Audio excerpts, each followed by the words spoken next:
Hello, it is Tuesday, November 7th. Time for Mike Reads the Journal. Boy, what a difference a week makes. S&P up today, up about 0.3, but the real news is the last 5 days up almost 4.4. And if you go to the low that we hit kind of right there at the end of the month, up almost 6.5% since the low. So we have come raging back. We look at it year to date. Here's kind of the high we hit back in August, only off by about 5% now. You can see this big spike and kind of still charging today. We will get a red day in here, I'm sure eventually, but a lot of that lunacy that we were kind of talking about last week and the week before is kind of what's going on. You can see the Treasury yield back down to 4.6 already. So the market is starting to make a little more sense these days. All right, let's jump into the news. This is a great article. This is really a plug for the two most recent educational videos that came out. I think were really good. So I will link the one that's out now. There's going to be another one coming out on Thursday. So those videos are really about how retirement has changed, specifically that if you're retiring at 65 these days, you should be expecting a 20 to 30 year retirement with life expectancy, and how that changes retirement compared to, let's say, 40 years ago, or even your parents' generation, where they retired at 65, there's a good chance they were passed by 75, kind of a much shorter retirement. So this is really just talking about kind of similar topics, but really about like whether retirement is right for you at the point that you're in your life and things along those lines. So really good read through if you are thinking about kind of retirement, what that kind of phase of your life is going to mean to you. So take a look at that. This is really going to be the meat of the topic, which is this ongoing competition between the US and China. So this article specifically, US versus China in this kind of increasingly divided world economy. This goes on and pretty much shows that China is taking a bigger move into developing worlds, or into developing nations in the world. So here you can see kind of where their trade has been moving into, kind of out of Europe and the US and into the BRICS, which are really these kind of developing areas. A couple of other charts down here. Here, exports plus imports, you see effectively they are doing more trade with developing countries now than they are with the rest of the world. So this is a big move for China.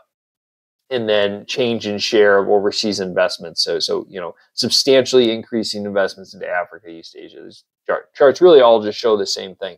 This is very much, I think, kind of reminiscent of the first Cold War, where it was very much an economical thing in addition to everything else that the first Cold War was.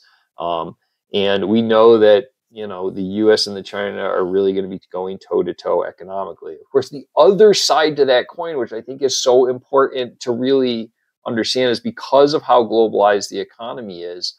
You can go back and watch countless videos of mine of China's economy struggling. They are not the China they were 5 years ago, or what, the kind of economic powerhouse that everyone was just assuming was going to eclipse the US at some point. Now we're really in this phase of like, is it all going to come apart in this dramatic fashion? And for those of us, or those of you that might be cheering for a major come apart, a win against China, we have to understand that the economy now is globalized in a way.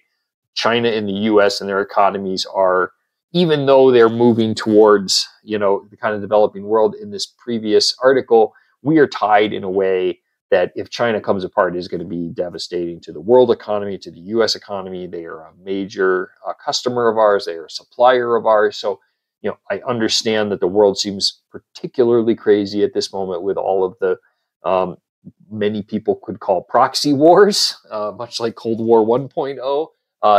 But this Cold War is going to be different because of the economic intertwinedness of China and US. So this is really just talking about, this is year over year by month. So, showing, but, kind of averaging -8% to -6% export year over year change. Specifically, that graph was to the US. It just kind of talks about kind of struggling Chinese economy. So I think we are undoubtedly entering Cold War 2.0, but Cold War 2.0 is going to be very different than Cold War 1.0 when it comes to the economic side of things, because of how interconnected we are.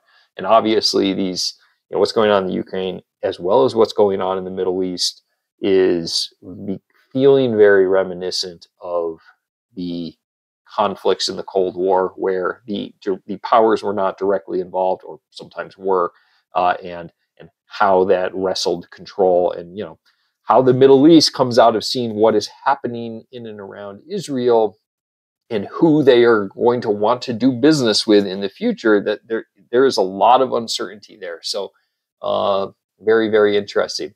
All right, that is really it. Another video coming out Thursday around kind of retirement planning and a unique kind of look on that. So take a look at that. And then always looking for questions for Ask Mike. So if you have a question that you'd like to have answered from a financial advisor, go ahead and send that to mike@canavanwealth.com, and I will answer that in video form. I'll probably also just shoot you an email back with my thoughts, so you don't have to wait for the actual video.